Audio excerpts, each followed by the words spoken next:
Alors la question que tu me poses, c'est, mais comment se fait-il que si la raison pour laquelle on respecte les usages ou des semi-usages de deuil pendant la longue période du Homer, si c'est à cause de la mort des élèves de Rabbi Akiva, comment se fait-il que simplement parce qu'il y a eu la mort d'un autre tzaddik qui s'appelle Rabbi Shimon Bar Yochai et que la mortalité, dit-on, s'est achevée à cause de cela, donc tout d'un coup on enlève toutes les règles de deuil. C'est la question que tu me poses. En vérité, bien sûr que c'est la raison, mais il y a quelque chose peut-être un peu plus profond. Et sur le plan historique, c'est qu'en fin de compte, avec la disparition de Rabbi Shimon Bar Yochai, toutes les raisons pour lesquelles on a respecté ce deuil de la perte des élèves de Rabbi Akiva, cette raison n'était plus.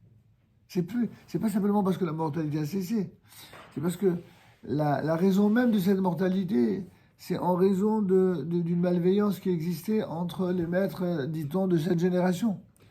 Avec Rabbi Shimon Bar Yochai, le paradoxe a voulu que Rabbi Shimon Bar Yochai était l'un des maîtres les plus durs et les plus cinglants que le monde juif ait jamais connu. On le voit également dans nombre de prises de position de Rabbi Shimon Bar Yochai. Et pour autant, cette dureté-là, c'est elle qui amènera la douceur au monde.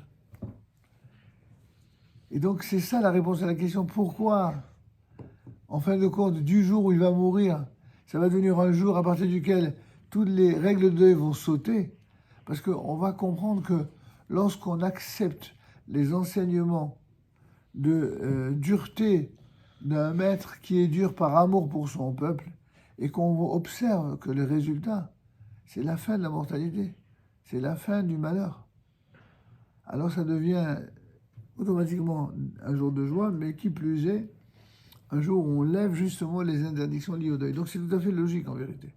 C'est une sorte de d'isnomètre avec Rabbi Shimon Bar Yochai. C'est une nouvelle Torah, chas v'shalom, pas une nouvelle Torah dans le sens une Torah autre, non. C'est une Torah qui est rehaussée à un niveau, qui est révélée à un niveau beaucoup plus élevé. On peut dire grosso modo que traditionnellement on dit que dans la Torah il y a 4 niveaux de compréhension. Le pshat, le remez, le drash et le sod. D'accord ? Le sens obvi du texte, ensuite le sens allégorique, l'interprétation, et enfin, le sod, c'est le secret. Il y a toujours eu des dimensions secrètes dans la Torah, sauf qu'elles n'étaient pas révélées. Si ce n'est à des êtres d'exception tels que Abraham, Yitzhak, Yaakov, Moshe, Aaron, David, Shlomo Amelech. Il y a des êtres d'exception qui avaient des secrets comme ça. Mais le commun des mortels, rien du tout. À partir de Rabbi Shimon Bar Yochai, il va révéler déjà aux maîtres d'Israël et aux personnes les plus pieuses un niveau qui n'avait jamais été révélé.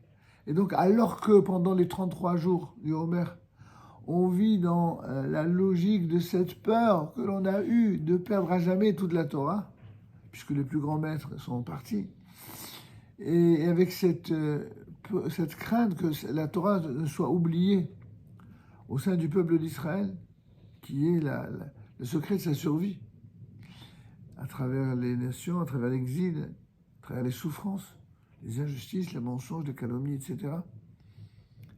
À partir de la Héloula, on voit cette sorte de résurrection. Résurrection de la Torah, résurrection de la nation, résurrection de tout. Et c'est pour ça que c'est un jour de joie. Et c'est effectivement pour cette raison-là que le 33e jour du Homer est un jour de joie qui est celle de la Héloula de Rabbi Shimon Bar Yochai. D'accord ? Merci.